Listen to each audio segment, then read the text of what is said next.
बिस्मिल्लाहिर्रहमानिर्रहीम। अस्सलाम वालेकुम स्टूडेंट्स क्वांटम नंबर के सेक्शन में आप लोगों को खुशामदीद कहते हैं।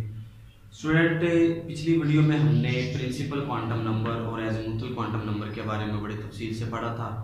आज हम इंशाअल्लाह अज़ीज़ मैग्नेटिक क्वांटम नंबर के बारे में जानेंगे, इसकी प्रॉपर्टीज़ देखेंगे, कुछ एग्जांपल्स देखेंगे और लास्ट वन पे हम जो है तीनों का कंपेयर करवाएंगे, तीनों का आपस में रिलेशन देखेंगे, प्रिंसिपल क्वांटम नंबर का, एज़ीमुथल क्वांटम नंबर का और मैग्नेटिक क्वांटम नंबर का। स्टूडेंट, सबसे पहले इसकी प्रॉपर्टीज देखते हैं, जैसे कि आपको व्हाइट बोर्ड पे नजर आ रहा है। सबसे पहले इसका ओरिजिन है कि in the presence of magnetic field lines in the line spectrum of an atom are further split up into various very fine lines. The appearance of these lines is explained by the magnetic quantum number। Student, पहली property में उसने बताया कि जब magnetic field apply किया जाता है तो किसी भी एटम की जो लाइन स्पेक्ट्रम होती है उसकी लाइंस मजीद स्प्लिट हो जाती हैं। किसमें स्प्लिट हो जाती हैं जी? फर्दर लाइंस के अंदर, और वो लाइंस जो है बड़ी फाइन आती हैं हमारे पास। लेकिन उन लाइंस को हम कैसे देख सकते हैं, उनको कैसे एक्सप्लेन कर सकते हैं? तो स्टूडेंट, उनको एक्सप्लेन करने के लिए मैग्नेटिक फील्ड की, मैग्नेटिक क्वांटम नंबर की जरूरत होगी, जिसे हम कहते हैं मैग्नेटिक क्वांटम नंबर। स्टूडेंट्स, यहाँ पे देखिए, यहाँ पे उसने लिखा it is represented by m, small m से इसको जाहिर किया जाता है। इसी तरीके से थर्ड वन प्रॉपर्टी में आता है it gives the orientation and degeneracy of orbitals in space, hence it is called orbital orientation of quantum number। यानी कि स्टूडेंट, मैग्नेटिक क्वांटम नंबर जो है ना सिर्फ ऑर्बिटल की जो है वो ओरिएंटेशन के बारे में हमें बताएगा, बल्कि ये हमें ये भी बताएगा कि डीजेनरेट ऑर्बिटल्स क्या होते हैं और किस तरह होते हैं। स्टूडेंट, ये तीसरी प्रॉपर्टी थी। उसके बाद हम फोर्थ प्रॉपर्टीज पे जाते हैं। It has a value depend upon the value of L. Student, जिस तरह के एल की वैल्यू एन पे डिपेंड करती थी, तो एम की वैल्यू एल पे डिपेंड करेगी। अगर हम एम की वैल्यू निकालना चाहते हैं तो वो बराबर होती है -l to 0 and 0 to plus minus. Simple तौर पे हम लिख सकते हैं, यहाँ पे अगर हम लिखना चाहें 0 प्लस माइनस एल, तो सिंपल तौर पे आप इसको ऐसे भी तहरीर कर सकते हो। सो लास्ट वन प्रॉपर्टी है, उसके बाद हम एग्जांपल्स देखेंगे। एग्जांपल के बाद हम जानेंगे कि इनकी जो है रिलेशनशिप क्या है, प्रिंसिपल का, एज़ीमुथल का और मैग्नेटिक क्वांटम नंबर का। स्टूडेंट, यहाँ पे फिफ्थ प्रॉपर्टी में वो बताता है the value of m shows the different ways in which a particular orbital be arranged in space। तो m की वैल्यू हमें मुख्तलिफ तरीकाकार बताती है, मुख्तलिफ ओरिएंटेशन को जो है डिस्क्राइब करती है, जो कि स्पेस के अंदर ऑर्बिटल जिस तरह से अरेंज हुए होते हैं, तो उनके बारे में हमें ये इंफॉर्मेशन मुहैया करती है। आई होप स्टूडेंट के इस चीज का आप लोगों को पता चल गया होगा। अब हम बढ़ते हैं नेक्स्ट एग्जाम्पल की तरफ। तो स्टूडेंट, पीछे हमने देखा था एज़ीमुथल में कि अगर l की वैल्यू 0 है तो वो होता है जी s सब शेल। ये आपने पढ़ा था, s सब शेल।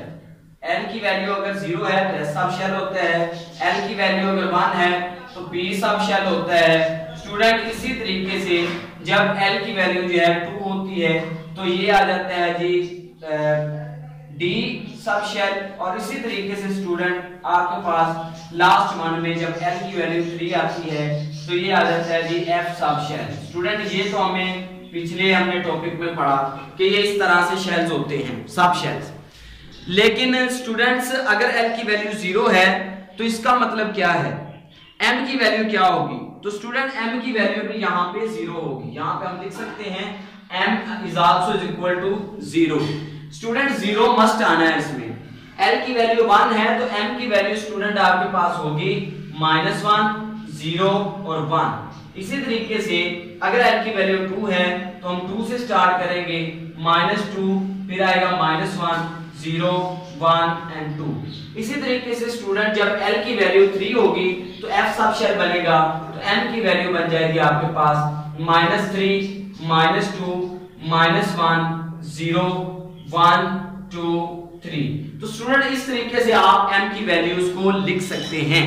अब सवाल ये पैदा होता है कि हमें कैसे पता चलेगा कि ओरिएंटेशन कितनी है और डीजेनरेसी कितनी आ रही है। स्टूडेंट, यहां पे देखें, ये आपके पास है जी m is equal to 0।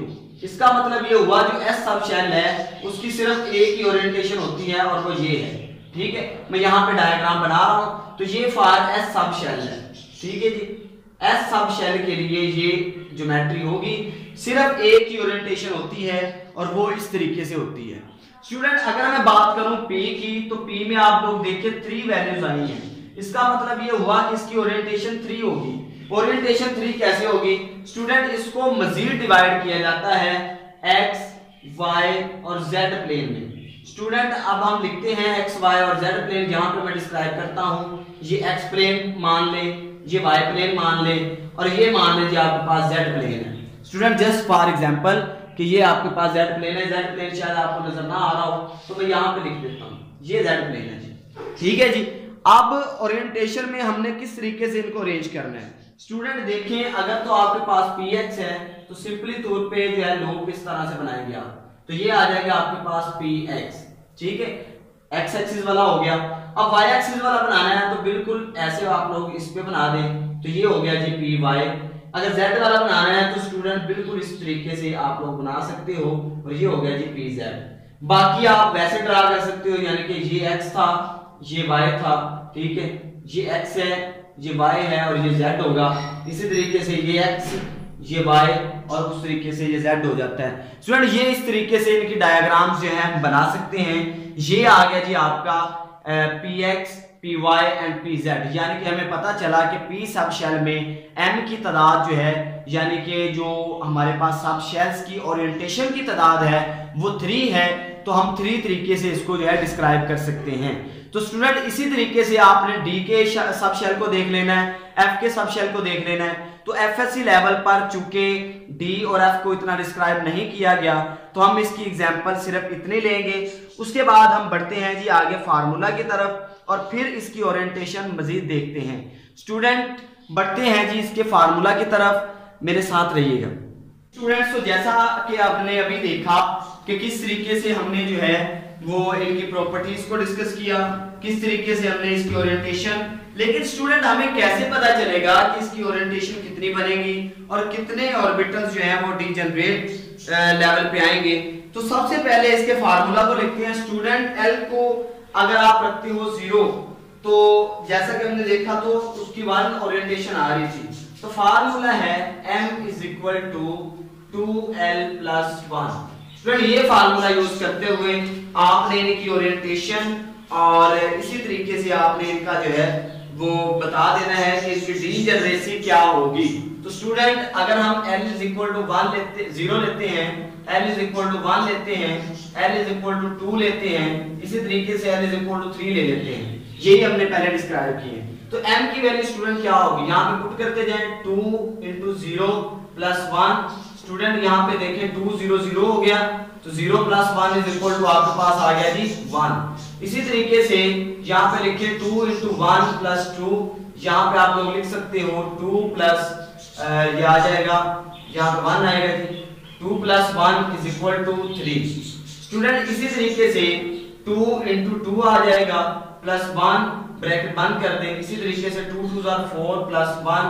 Student ये आपके पास बन जाएगा 5। तो इसी तरीके से हम लिख सकते हैं कि 2 into 3 plus 1, 2 3s are 6 plus 1 is equal to 7। Student जैसा कि आप लोग देख सकते हैं कि इस तरीके से हम जो है वो ओरिएंटेशन फाइंड कर सकते हैं कि ओरिएंटेशन क्या होगी। जैसा कि आपने पहले में देखा n is equal to student जैसा कि 0 है, इसका मतलब s सब शेल की ओरिएंटेशन 1 होगी। ये डिस्क्राइब कर रहा है ओरिएंटेशन को, ठीक है जी। ओरिएंटेशन जो है हम इस तरीके से बयान कर सकते हैं, ना सिर्फ ओरिएंटेशन बल्कि डीजेनरेसी भी इस तरीके से फाइंड आउट कर सकते हैं। स्टूडेंट ये दो चीजें जो है इस फार्मूला से हम देखेंगे, एक ओरिएंटेशन, आप लोग देखें कि L अगर 0 है तो ओरिएंटेशन 1 होगी, अगर L 1 है तो ओरिएंटेशन 3 होगी, अगर L 2 है तो ओरिएंटेशन 5 होगी और L अगर 3 है तो ओरिएंटेशन 7 होगी। स्टूडेंट इसी तरीके से इनको मजीद हम डिस्क्राइब कर सकते हैं डीजेनरेसी लेवल में। तो डीजेनरेसी लेवल में आप लोग किस तरीके से इसको कह सकते हो स्टूडेंट, जैसा कि सेकंड वन में आपने देखा कि एल को 1 रखा है, 1 इज इक्वल टू 0 है, तो आप इसको कह सकते हो कि ये वाला जो है ये 3 फोल्ड डीजनरेट है। यहां पे मैं लिख देता हूं 3 फोल्ड डीजनरेट, ठीक है जी। इसी तरीके से आप लोग लिख सकते हो दैट इज 5 फोल्ड डीजनरेट, ठीक है जी। इसी तरीके से लास्ट वन आपके पास आ जाता है 7 फोल्ड डीजनरेट। तो स्टूडेंट इस तरीके से आप इनको कह सकते हो कि ये इस तरीके से इनकी डीजनरेसी होगी, इसको ट्रिपली डीजनरेट कह सकते हैं। इसी तरीके से नेक्स्ट वाले को आप 5 फोल्ड डीजनरेट एंड नेक्स्ट वाले को 7 फोल्ड डीजनरेट कह सकते हो। स्टूडेंट ये था आपके पास फार्मूला कि किस तरीके से हम डीजनरेसी और ओरिएंटेशन को फाइंड कर सकते हैं। अब इंशाल्लाह हम देखेंगे कि इनका आपस में क्या ताल्लुक है, प्रिंसिपल क्वांटम नंबर का, एजीमुथल का और मैग्नेटिक क्वांटम नंबर का आपस में क्या ताल्लुक है। फ्रेंड रिलेशनशिप देखते हैं जी किस तरीके से एन, एल और एम जो है वो रिलेट करते हैं आपस में। स्टूडेंट सबसे पहले हम देखते हैं एन की वैल्यू अगर 1 होती है तो हमारे पास एल की वैल्यू 0 होती है और एम की वैल्यू भी 0 होती है। स्टूडेंट इस तरीके से ये आ जाता है जी फर्स्ट एस में, यानी कि 1s इसका जो है वो आ जाता है। बिल्कुल ऐसे ही स्टूडेंट आपने जो है नेक्स्ट बना लेनी है। यहाँ पे बेशक आप लोग लाइन लगा सकते हैं, इसको भी लाइन से शो कर दें ताकि आप लोग जो है वाज़ेह तौर पे देख सकें। स्टूडेंट अगर n की वैल्यू 2 होती है, l की वैल्यू आपके पास 0 और 1 होगी, ठीक है जी, 0 और 1, और m की वैल्यू स्टूडेंट क्या होगी 0 -1 और फिर 0 फिर +1। स्टूडेंट इस तरीके से आपके पास इस तरीके से वैल्यू होगी और हम लिखेंगे कैसे। स्टूडेंट 0 वाला तो आपके पास 2s आ गया, फिर -1 वाला आपके पास आ जाता है जी 2px, ठीक है जी, फिर आ जाता है जी आपके पास 2py और फिर आ जाता है जी आपके पास 2pz। स्टूडेंट इस तरीके से हम इसको जो है डिस्क्राइब कर सकते हैं। स्टूडेंट ये आ गया जब n की वैल्यू 2 हो तो l की वैल्यू 0 और 1 होती है और m की वैल्यू आपके पास 0 -1 0 +1 होती है। स्टूडेंट जब यहाँ पे एक लाइन लगा ले, ठीक है, जब n की वैल्यू 3 होती है स्टूडेंट्स फिर क्या होता है l की वैल्यू आती है जी 0 1 एंड 2, ठीक है जी। इसका मतलब ये हुआ 2 को हम थोड़ा सा जो है नीचे लिखते हैं यहाँ पे ताकि 2 के भी आगे मजीद पार्ट्स बनने हैं, तो इस तरीके से हम इसको लिख सकते हैं स्टूडेंट। तो यहाँ पे अगर आपको व्हाइट बोर्ड पे सही नजर नहीं आ रहा तो मैं इसको जो है मजीद यहाँ पे लिख देता हूँ थोड़ा सा जो है क्लोज करके ताकि आपको समझ आ जाए। स्टूडेंट इस तरीके से 0 का बना 0 ही, ठीक है, 1 का बना आपके पास 3, -1 0 और +1 3 बने। 2 के स्टूडेंट भी 5 बनेंगे, फिर -2, फिर आ जाएगा आपके पास -1 0, फिर बनेगा आपके पास +1 फिर +2। स्टूडेंट इस तरीके से बनेंगे। अब हम इनका लिख लेते हैं कि किस तरीके से हम इनको डिस्क्राइब कर सकते हैं मजीद। तो स्टूडेंट सबसे पहले 0 का लिखें। 0 का जैसा कि आ जाएगा, चूंकि ये थर्ड में है तो हम लिखेंगे 3s, फिर ये आ जाएगा 3px 3py, फिर आ जाएगा जी 3pz। स्टूडेंट अब 2 वाले चलेंगे, 2 वाले में आ जाएगा जी 3d आ जाएगा जी xy, फिर आ जाएगा जी आपके पास 3dyz, ठीक है जी, फिर आपके पास आ जाएगा जी 3dz², ठीक है, फिर आ जाएगा जी आपके पास 3dxz, ठीक है जी, और लास्ट में आ जाएगा जी आपके पास 3d और x² -y², माइनस नहीं x² y² वैसे आएगा। सर यहाँ पे आप लोग देख सकते हैं कि यहाँ पे 3 पॉसिबल ओरिएंटेशन है। कितनी ओरिएंटेशन है जी 3 पॉसिबल ओरिएंटेशन है।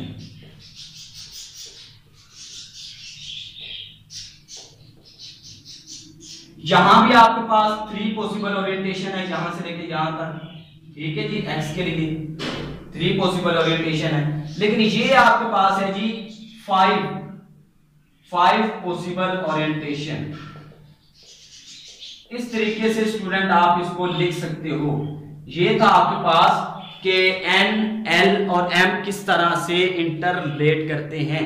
स्टूडेंट थोड़ा सा कैमरा मैं जो है वो नीचे कर देता हूं ताकि आप लोग इसको वाज़ेह तौर पे देख सकें।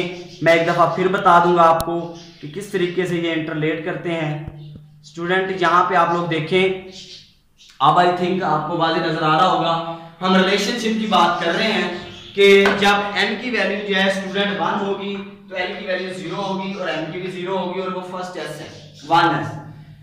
n की वैल्यू जब 2 आएगी तो n के 2 पॉइंट्स बनेंगे 0 1, जैसा कि कल पढ़ा था। 0 तो वैसे आ गया, अब 1 के 3 पॉइंट पढ़े अभी हमने, ठीक है, और वो आता है जी 2px 2py 2pz, यानी कि 3 पॉसिबल ओरिएंटेशन बन गई।